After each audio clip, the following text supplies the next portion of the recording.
You are Locked On Ole Miss, your daily podcast on the Ole Miss Rebels. Part of the Locked On Podcast Network, your team every day. Thanks again for making the Locked On Ole Miss podcast your first listen every day. We're free and available wherever you get your podcast, including YouTube. We are part of the Locked On Podcast Network, your team every single day. Hello, I'm Steven Willis, host of the Locked On Ole Miss podcast. He is Daylan Flowers, joining us for his weekly segment on all things Ole Miss. He's a student. He lives, he dies, Ole Miss sports on that campus. It's all around him. It's always great to get the student's perspective when you're talking about perspectives. How you doing, Daylan? Doing good, man. Classes start back tomorrow, so I'm trying to get back into this waking up on a specific time, getting back to my regular schedule, but I cannot complain right now. Yeah, it's been so long, seems like, since I've been in school. I mean, it's just one of those things. It's been 20 years, and that was me going to school after the military. That's not even counting the school before the military, because I'm up nearly at 30 years for that. Like, my 30-year high school reunion was in 2024 this year, or last year. 30-year reunion. Yeah. And I've got these old eyes now, and I'm waiting to get to the optometrist so I can get that taken care of. But yeah, you know how you react when I tell you what year I was born. You're like, you were born after Eli Manning was at Ole Miss. That's how I feel when you tell me that your high school anniversary was 30 years ago. Yeah. Like, I had our class song was a Mariah Carey song, and it wasn't ironic. When I hear when someone tells me that their class song was a Mariah Carey song, that means it was way before I was born. So that's all I need to know. Yeah, the only thing right now that everything they know about her is the Christmas song. But before the Christmas song came after all that. Wow. So Ole Miss got a commitment from Trey Wallace. He is actually from Pike Road, Alabama, which is where Quinshawn was from, in case anybody is curious. He is a graduate transfer. He was the leading wide receiver for Penn State, not counting Tyler Warren. The tight end was very successful in the offense. He was the primary in that system. But when you look at Trey Wallace, the numbers he had over the course of the season, he had 46 catches, 720 yards, and 4 touchdowns. And Daylan, whenever you play in an offense with a quarterback as bad as Drew Aller, and you're the top wide receiver, every time they played a big game, they couldn't even have targets at wide receivers. That's how bad he was.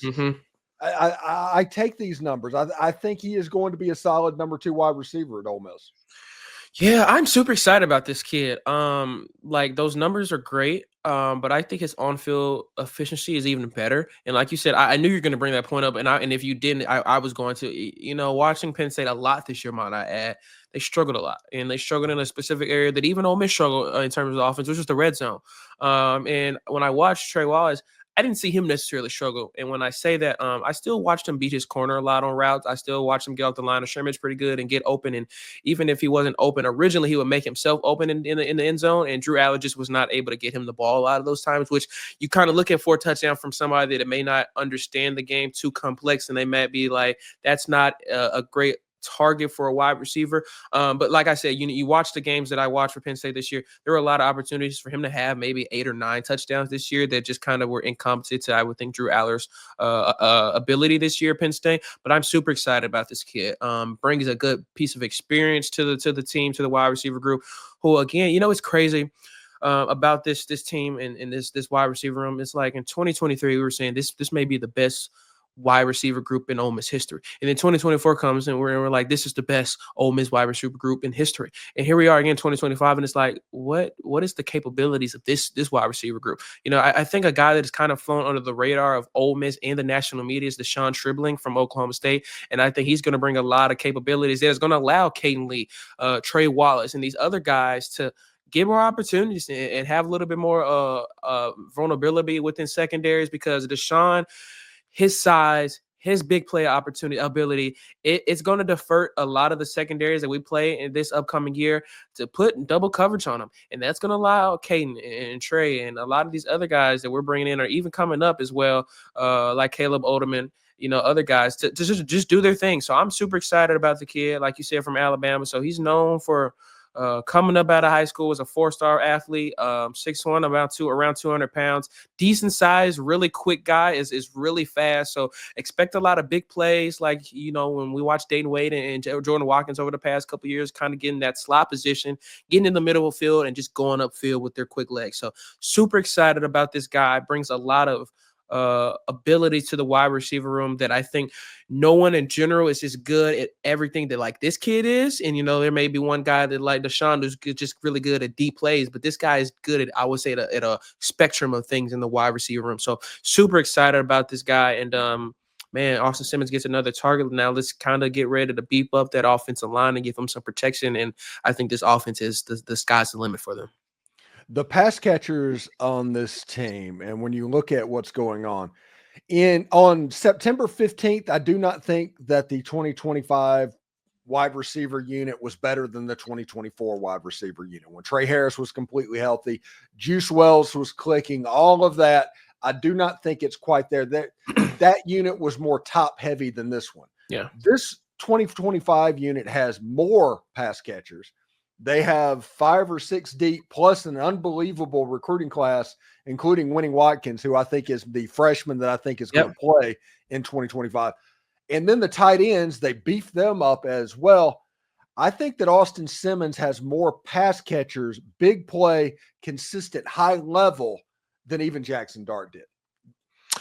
Yeah, and that's a great point, because I think what Austin does really well for a guy that has seen limited college experience so far is he makes his progressions really well. And not only does he make them really well, he makes them really quick. And when I say progressions, for someone that may not know what that is, I mean reading the defense, reading the secondary. If they're playing back, do you think they're going to come up or are they going to stay back? Is the linebacker playing man or zone?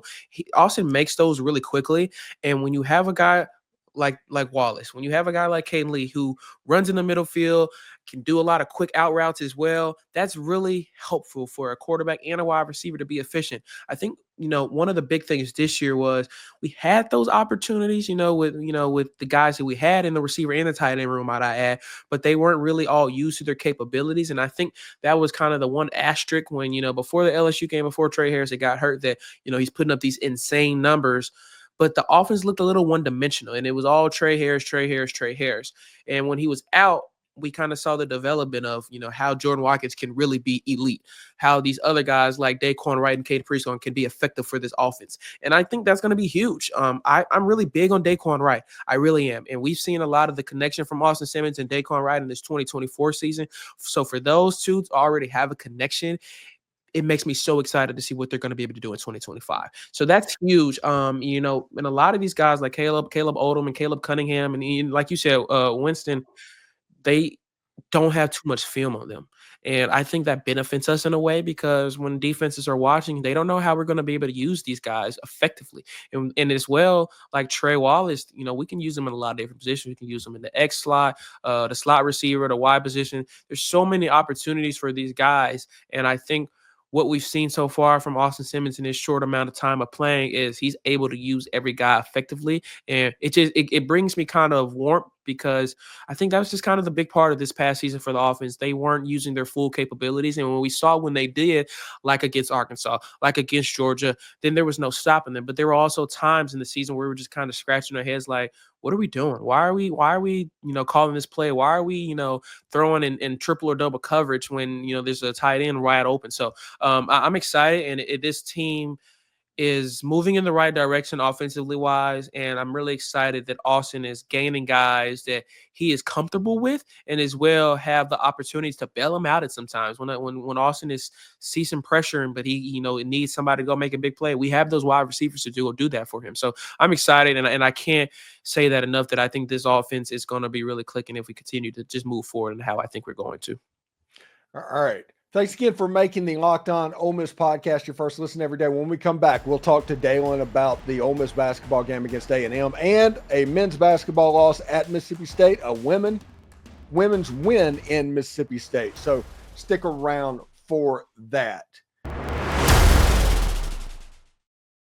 I do want to let you know today's show is brought to you by FanDuel. From the first whistle to the final drive, FanDuel makes the NFL playoffs even more exciting. Right now, new customers can bet $5 and get $300 in bonus bets if that first bet wins. That's $300 to keep the action going. The FanDuel app is easy to navigate, has a variety of bets to keep the game exciting. Plus, when you win, you get paid instantly. No waiting around for your winnings. Whether you're betting on your favorite team or just looking to add some extra excitement to the playoff, FanDuel has you covered. Just visit FanDuel.com today to join today and get started with $300 in bonus bets. That's FanDuel.com. Make this playoff season unforgettable with FanDuel, an official sportsbook partner of the NFL. This message is brought to you by Prize Picks. It's the place to get real money sports action. With over 10 million members and billions in winnings, Prize Picks has changed the game of daily fantasy sports. Whether it's the playoffs or the regular season, Prize Picks has made it easier than ever to win big while enjoying all of the football action. Now it is playoff time, and there's no better way to get in on the action than Prize Picks. Here's how it works. Simply pick more or less on at least two players. That's it. And if your picks hit, you can win up to 1,000 times your cash. Yes, that's right. 1,000 times your money just by making a few simple picks. For me, it was about hot takes this season. It's always about hot takes for me. This week on Prize Pick, I'm looking at Lamar Jackson for more than 250 passing yards, Travis Kelce for more than 70 receiving yards. It's fun to predict and easy to play. Plus, with Prize Pick's Flex Pick play, you can still double your money even if one of your picks do not hit. And if in the app, you get your winnings fast, sometimes in as little as 15 minutes. Ready to run your game this football season? Download the app today and use code LOCKEDONCollege to get $50 instantly after you play that first $5 lineup. That's right, $50 just for playing. Don't wait. Take your game to the next level with Prize Picks. Prize Picks, run your game. All right, we're going to bring Daylan back into the studio. We're talking Texas A&M. Let's go to the Texas A&M Aggies. Ole Miss moved up to number 16 in the AP poll from 21 after beating Alabama in the overtime loss against Mississippi State. They're playing against, I think, the number 13 team in the country. That's Texas A&M. And then they go on the road Saturday to the number 21 team, the Missouri Tigers. Such is life in SEC basketball. And believe me, Daylan, I can remember when winning 20 games, winning 22 games in the SEC, that would get you laughed at to even get into the NCAA tournament. That's how bad it was. But it's really, really good now. Yeah, I think I said with you last week that I truly believe that a team that will maybe win 7 games in the conference this year will get into the NCAA tournament. That's how deep this SEC is this year. And for me, it's honestly exciting, and I emphasized this with you last week, how big beating Alabama was. And we ended up winning that game, and starting 4-0 was huge. And what I took from the Mississippi State loss was this team is a team that understands what the goal is, and that's at least a Final Four appearance. And for me, I saw a lot of fight. The first 10 minutes were a struggle for Ole Miss. And it was honestly, for me personally, I thought it was the worst possible way that they could start off, and everything that went wrong. But they continued to crawl, got back within 8 points going into halftime. A bit of questionable things down late in terms of offensive drives from a few players. But I still saw a bit of grit and determination from this team that I thought lacked from last year. And that just took time. Chris Beard, his first year last year, it just took time for the players to be comfortable, to understand what he wanted from them and what the staff wanted from them. Now they understand that. Now Matthew Morrell understands, even if I have a bad first half, I come back in the second half and make a difference. So he did that really well. I think I said with you a few weeks ago that I thought Jamin Brakefield was going to be the key for this Ole Miss basketball team. He played huge against Mississippi State. And it was vital in bringing us back and sending us to overtime. It's going to be a dogfight against Texas A&M. Buzz Williams is one of my personal favorite coaches in the entire country. And A&M is rolling this year. They have a couple of key wins against Purdue, Oklahoma, and even Creighton this year. So they're a team that has the capability to win really well. And they're going to have to do it in a rough environment. I expect the Pavilion to be packed. Students are, if not here yet, will be continuing to roll in within today and tomorrow. So it's going to be a packed house Wednesday at 8 o'clock for Ole Miss. And I think that's kind of something that has been missing from the players. momentum is huge in sports, and that type of energy drives really well. And Chris Beard has done a fantastic job since his arrival to get the fans engaged and have them there early and loud. And so props off to him, and props off to the students in the Oxford community as well, to continuing to fill the pavilion for the men's basketball team, because they deserve it, man. They work hard, and the transformation just in a year and a half, Steven, has been absolutely fantastic. And it's going to be a big game. This is the part of the SEC that I thought was the toughest part of the schedule. I was truly just elated beating Alabama the way we did, but how do we build on that? One of the two big things for me from the Mississippi State loss was free throw shooting and rebounding. I believe State had 51 rebounds to Ole Miss 29, and Ole Miss shot 50% from the free throw line, compared to when they played Alabama, they shot 14 for 16 from the charity stripe. That's huge. It really is. And when you are a defensive team like Ole Miss is, when you get the opportunity to go to the line, which was limited, especially in the first half against Mississippi State, you have to make them count. And they didn't do that, unfortunately. And it felt like every offensive drive Mississippi State had against Ole Miss, they were getting an offensive rebound. And they would get another one. That's what it felt like. And when you look at the stat sheet, 51 and 21, it basically was. So how does Ole Miss box out, prevent offensive rebounds from Texas A&M? How do they make free throws? And one huge thing I will say too is those first 10 minutes of the first half are huge for Ole Miss. And I hope that being in the home environment Wednesday will help. But those first 10 minutes will be huge for them. It's great that we're 4-1 now in conference play, but you don't want to continue putting yourself in those type of holes, especially against teams like A&M and Missouri coming up as well. So those first 10 minutes are going to be huge for Ole Miss, but I have no doubt that they're capable of winning this big game Wednesday night against Texas A&M. Yeah, let's turn the page just a little bit to the Lady Rebels. They got a big win in Starkville after Ole Miss lost in overtime. Maddie Scott put up 30 points and got the win for the Lady Rebs. They are looking like they're getting ready to start going on a run, is what they look like. Yeah, it is needed. Starting the conference first 4 games 2-2 was a bit of a head scratcher for myself and even Ole Miss fans in general. And you're talking about Maddie Scott, 30-point game against State, which was incredible. I talked to her right before conference play had begun, and she just told me, she was like, I've been horrible so far, and I'm just being honest. And in my honest personal opinion too, I've watched her be horrible up until yesterday as well.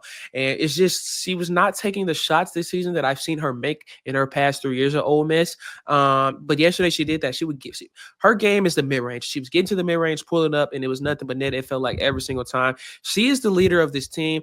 I feel, in my personal opinion, that this women's basketball team moves how Maddie Scott moves. And when she's driving to the paint, when she's getting her mid-range game, when she's active on defense, when she's getting steals, when she's making the transition offense happen, then Ole Miss is playing at their best. And I think right now, you kind of saw the little bit of struggles within the first 2 conference games. How do we get better? Maddie Scott got better, and that's going to be vital for Ole Miss moving forward. Ciratino had another great game. I think she's SEC Freshman of the Year in my personal opinion, and I thought that was big.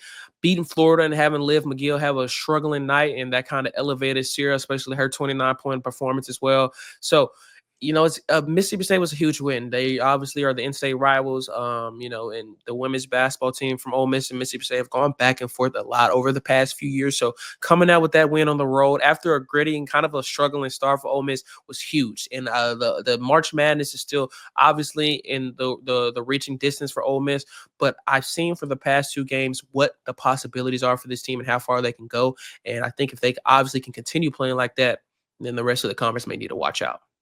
Thanks again for making the Locked On Ole Miss podcast your first listen every day. We're free and available wherever you get your podcast, including YouTube. We are part of the Locked On Podcast Network, your team every single day. Daylan Flowers joining the show like he does each and every week. He's getting ready to start school tomorrow. I said bye to school about 30 years ago, so it's good. Anyway, Daylan, man, good luck tomorrow. Have a good syllabus day, and we'll talk to you next week, buddy. I appreciate you, man. Hotty toddy, y'all. Hotty toddy.